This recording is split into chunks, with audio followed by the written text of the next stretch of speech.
Well, hello, everyone, and welcome to the Egyptophile podcast. I'm Aristotle, lover of all things Egypt since 1999, self-taught Egyptologist, and all-around Egyptophile. This love of Egypt started due to the 1999 film The Mummy starring Brendan Fraser and Rachel Weisz. Since then, I have been enamored and spent my time researching and staring in awe at the wonders that are ancient Egypt. And if it were not for the spin off of The Mummy Returns, The Scorpion King starring Dwayne Johnson, I would have not been exposed to rock and metal music. Who was the Scorpion King? Why was his existence so important to Egypt as we know it today? And how did he end up being surrounded by myth? Well, to answer that, we must first realize that the Scorpion King himself is surrounded by mystery. We aren't fully sure who he really was. Egyptologists and scholars believe he may have been King Narmer. The pharaoh often contributed to uniting Egypt by conquering Lower Egypt. However, some scholars believe that Narmer was the pharaoh Menes. Menes himself, however, is almost completely absent from archaeological record, and we only know of his existence because of a tablet found around the 19th or early 20th century. His absence, as well as the wealth that Narmer had, has only raised more theories that Menes is Narmer. Theories like this have allowed the media to have a lot of leeway when it comes to the Scorpion King. Movies like the Scorpion King franchise have given rise to the overall portrayal of the Scorpion King and his mysteriousness. The initial portrayal by Dwayne Johnson shows him as an Akkadian assassin who seeks revenge for his brother's murder. He finds allies in former enemy clans, gets justice for his brother, and unifies a kingdom. I haven't seen the rest of the franchise though, so I can only assume that they piggyback off of the initial movie. Plus, in The Mummy Returns, he is portrayed as this warrior king who is trying to take over a country and is struggling, so he needs to pray to the god Anubis to help him in battle. And in doing so, he sells his soul to Anubis and has to bite off the head of a scorpion to gain the powers of a scorpion, which is then played into the movie starring Dwayne Johnson. I found this interesting in my research when it came to Scorpion King at a young age, because they go through and put it kind of as a mysterious nod to the signals and signs that are often contributed to the Scorpion King in Egypt. Some say that he had the shield, or a shield that had a scorpion on it. Some say his name was Scorpion. There are 2 Egyptian pharaohs in record that are King Scorpion. And others believe that his name just meant Scorpion. He's really just a mysterious figure that media is able to go through and play off of. We can't really tell if his life meant what we think it did. Regardless of the various portrayals of the Scorpion King, his history is one of intrigue. Whether he was King Narmer, King Menes, or even King Scorpion II, the Scorpion King reigned during the first dynasty in 32nd century BCE. Initially, the ruler of Upper Egypt, which laid between Cairo and Aswan, the Scorpion King united the 2 lands around 3100 BC, making the capital the city of Memphis.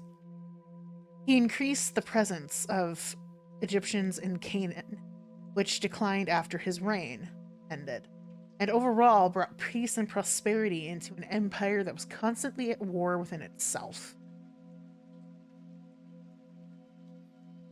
Excuse me. The Scorpion King's unification of Egypt during a tumultuous time speaks about his overall importance. Without him, I truly believe that Egypt may have spent another century fighting amongst themselves as well as fighting surrounding countries, which does happen quite often. You see in in the Egypt period where um or in various parts of the Egypt period where you see kind of a civil war amongst the various Egyptian um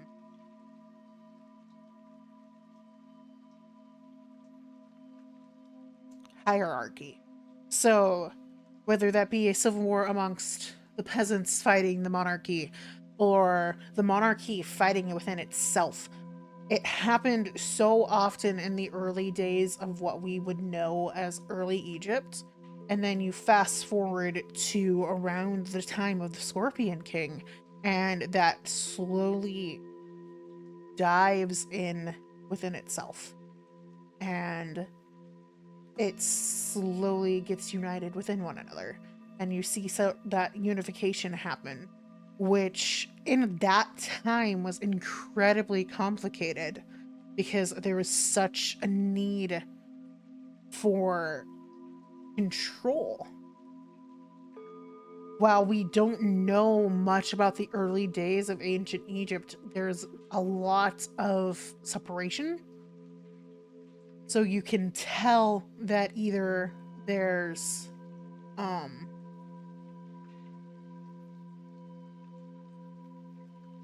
fighting going on within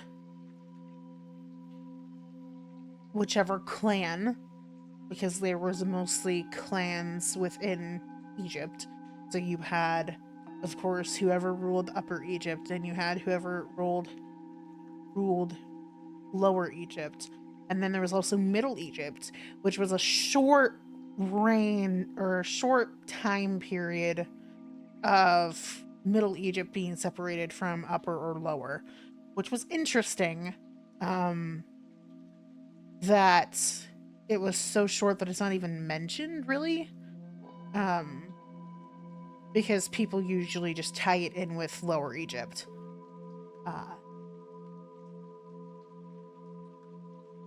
Which adds more into who the Scorpion King was when it came to controlling everything. He truly brought such unification in that after his reign, you see a lot of fluctuation and a lot of turmoil again. It wouldn't be until technically the reign of Dozier that you kind of see Egypt become this vast empire that we slowly would know today. Um, he went through, and the Scorpion King, with his, increasing the presence of Canaan, would also bring in a lot of import as well as export, which would raise the treasury. And that, in and of itself, is incredibly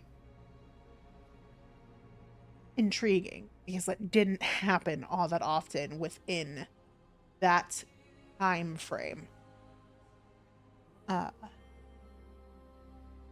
His impact or his reign also influenced the future dynasties of how Egypt would function. In times of male heirs, Egypt would or in times of no male heirs, Egypt would basically implode because they believed that the pharaoh, it had to be a male. The pharaoh spoke for the gods. The pharaoh was God on earth for the most part.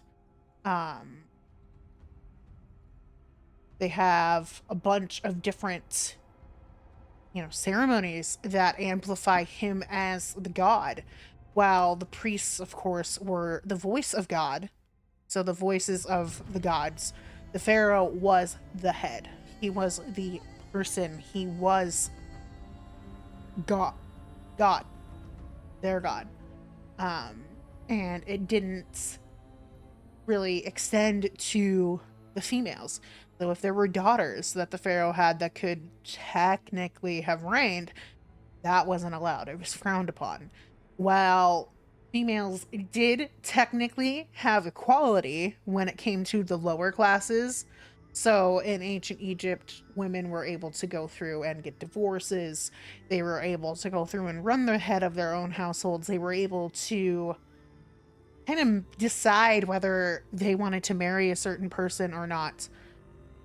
It came down to when it came to the monarchy, a woman was there to provide heirs. Which is interesting because in, the earlier time frames within the Scorpion King's era, you see a lot of females kind of taking over as regent and ruling kind of in their own right. But as soon as it gets into like the Dozier era of Egypt and onwards, it's solely a male has to be there. There are some cases where it is a female. There we do see a plethora of different females coming in and reigning during the time period of like Dozier or Khufu or Khafre, all those people, but it isn't as fluent as it is in the first dynasty of Egypt. And the main example of the country imploding if there wasn't a male heir is the last pharaoh of the 8th dynasty, Horemheb. He became pharaoh because he was the strongest military leader and was able to not only lead his people in battle, but was able to unify them as well. And he became king because, of course, who was the successor after King Tut, had no male heirs.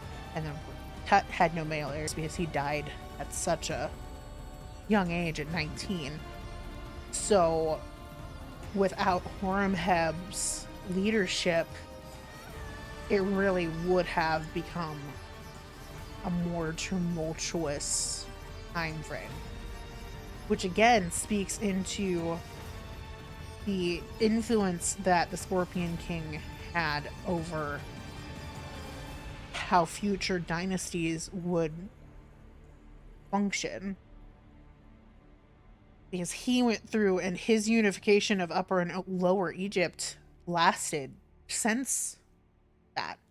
There was a small instance where they would or where Upper and Lower Egypt separated, but they reunified within, I want to say, a century. Overall, it was just incredibly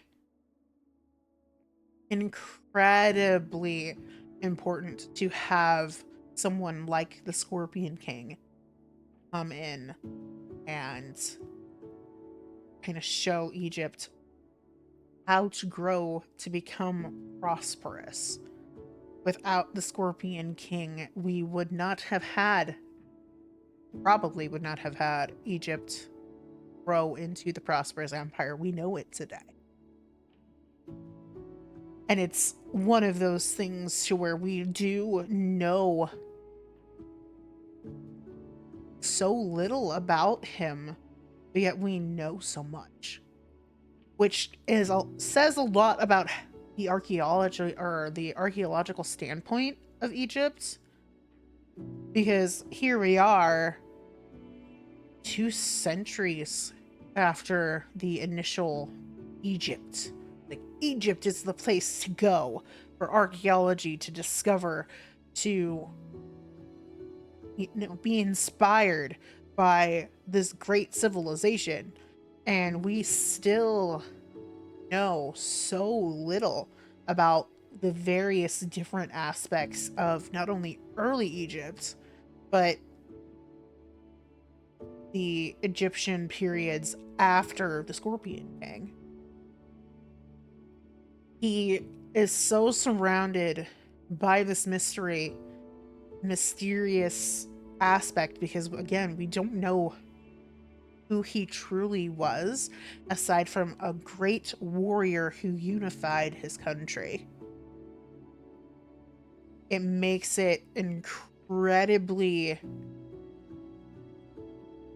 difficult to really form an opinion, in my honest opinion, about whether he was, just a myth, or if he is this warrior pharaoh that unified his country.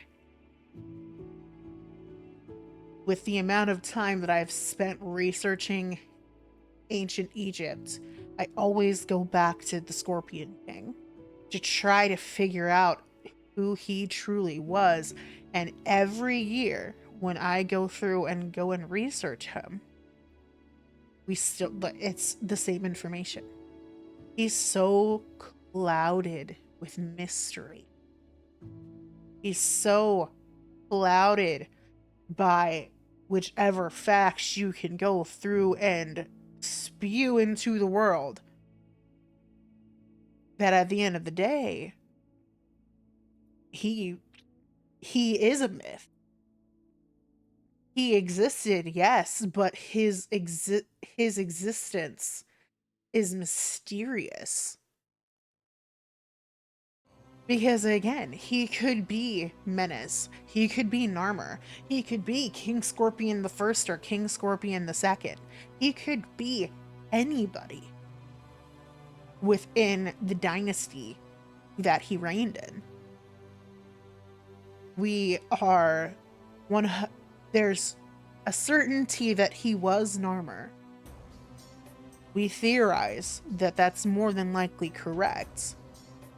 But Narmer's name means catfish, or something to do with fish. His name doesn't say Scorpion King. His shield that he apparently used in battle had no scorpion on it. The vases and the pottery that we have found in Egypt that are attributed to Narmer have absolutely nothing scorpion related. So he's truly just surrounded with a mystery in and of itself that we may not ever get an answer to. We truly, as a society, when it comes to the Egyptophiles and the Egyptologists, may have this big theory that, oh yes, it's Narmer, but everything archaeological wise says, well, maybe it wasn't. Maybe it was these other people. And so he truly is just surrounded with a mysterious cloud. And that's what I love about the first pharaoh of a unified Egypt, was that we can form our own opinions on him. And yet he can still be this great, amazing pharaoh. And there's no doubt in my mind that he was a great and amazing pharaoh who unified his people and led his people in battle, and they were singing his praises in the streets every time that he won a battle. And he would come back with the spoils of war and spread those spoils throughout his kingdom, and went through and helped bear countless children as one pharaoh would. He is such an idea that I really believe that many pharaohs who remembered his existence looked back on and be like, I want to be the Scorpion. I aspire to live like the Scorpion King dead.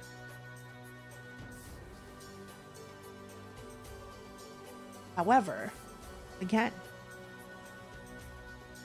he's so clouded with mystery that we don't know. And I like not knowing. I like not knowing who he truly is. It adds to the excitement. And it adds to the leeway that media gets. Because whether you think so or not, I personally think that the first Scorpion King movie, as cheesy as it was a really good movie. But as many people in my life go through and say, I'm biased. I'm biased when it comes to Egypt. I'm biased when it comes to the Scorpion King.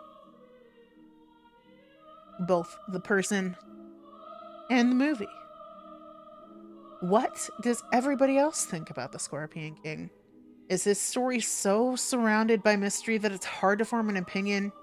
Do you think he truly did unify the people of Egypt? You can go through and ask me questions via the podcast's Blue Sky or Facebook page.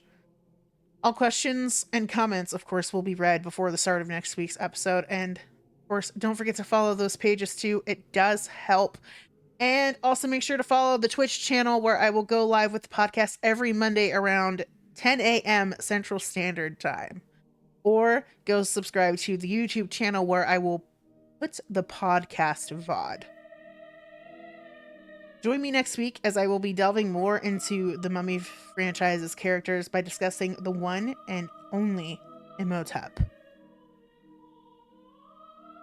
where we find out how he went from scholar to god. Until next time, remember, you are loved, and may the goddess Isis protect you.